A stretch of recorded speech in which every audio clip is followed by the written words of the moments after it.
হিমালয়ৰ উত্তৰ অংশত শ শ বছৰ ধৰি অৱস্থান কৰি আছে তিব্বত নামৰ এই ৰহস্যময় ৰাজ্যখনে। তিব্বত হিমালয়ৰ উত্তৰ অংশত অৱস্থিত সৰু এখন দেশ। 1912 চনত ত্ৰয়োদশ দালাই লামা কৰ্তৃক প্ৰতিষ্ঠিত এটি স্বশাসিত অঞ্চল হৈছে তিব্বত। মধ্য এছিয়াত অৱস্থিত এই অঞ্চলটো তিব্বতীয় জনগোষ্ঠীৰ আৱাসস্থল। এই অঞ্চলটো চীনৰ অংশ বুলি ক'লেও ইয়াৰ বেছিভাগ তিব্বতীয়ে এই অঞ্চলক চীনৰ অংশ বুলি মানি ল'ব নোখোজে। ইয়াক লৈ আছে বিতৰ্ক।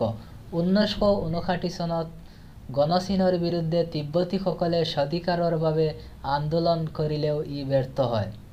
তিব্বতৰ ৰাজধানী লাছা বহু আগৰে পৰাই ই বিশ্বব্যাপী নিষিদ্ধ নগৰী হিচাপে পৰিচিত আছিল। তিব্বত বা লাছাত বিশ্বৰ অন্য প্ৰান্তৰ লোকে প্ৰৱেশ কৰাৰ আইন নথকাৰ বাবে এই অঞ্চলটো দীৰ্ঘদিন ধৰি সকলোৰে ওচৰত এক ৰহস্যময় জগত হিচাপে পৰিচিত আছিল। তিব্বতৰ সামাজিক অৱস্থাৰ কথা ক'বলৈ গ'লে ক'ব লাগিব এনে এক সমাজৰ কথা গঢ়ি উঠিছিল আজিৰ পৰা প্ৰায় 6000 বছৰ আগত। তেতিয়া পিত নদীৰ উপত্যকাত চীনাসকলে জোৱাৰ নামৰ এক ধৰণৰ খাদ্যশস্য উৎপাদন আৰম্ভ কৰে। আনহাতে আন দল থাকি যায় যাযাবৰ হিচাপে। তেওঁলোকৰ মাজৰ পৰাই তিব্বতী আৰু কৰ্মী সমাজৰ সূচনা হয়। তেওঁলোকৰ খোৱা বোৱাতো আছে ভিন্নতা। শুনিলে অবাক হ'ব লাগে যে উকণি তিব্বতীসকলৰ অতি প্ৰিয় খাদ্য। ঐতিহ্যগতভাৱে তিব্বতী সমাজৰ এক গুৰুত্বপূৰ্ণ অনুষংগ যাযাবৰ বা ৰখীয়াল জীৱন যাপন।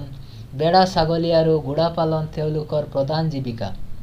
কেৱল তিব্বত স্বশাসিত অঞ্চলৰ মুঠ জনসংখ্যাৰ 24% যাযাবৰ বা ৰখীয়াল সম্প্ৰদায়ৰ। এওঁলোকে কেতিয়াও কৃষি কৰ্ম নকৰে। মুঠ ভূমিৰ 59% এলেকা চৰণীয়া বা তৃণভূমি হিচাপে থাকি যায়। চীনা ঐতিহ্যৰ লগত খাপ খুৱাই তিব্বতীসকলে ভীষণ চাহ প্ৰিয়। তেওঁলোকৰ বিশেষ চাহত মিহলোৱা হয় মাখন আৰু লৱণ। তিব্বতীসকলৰ প্ৰধান খাদ্য হ'ল চম্বা। গম আৰু যৱক ভাজি পিহি চম্বা তৈয়াৰ কৰা হয়।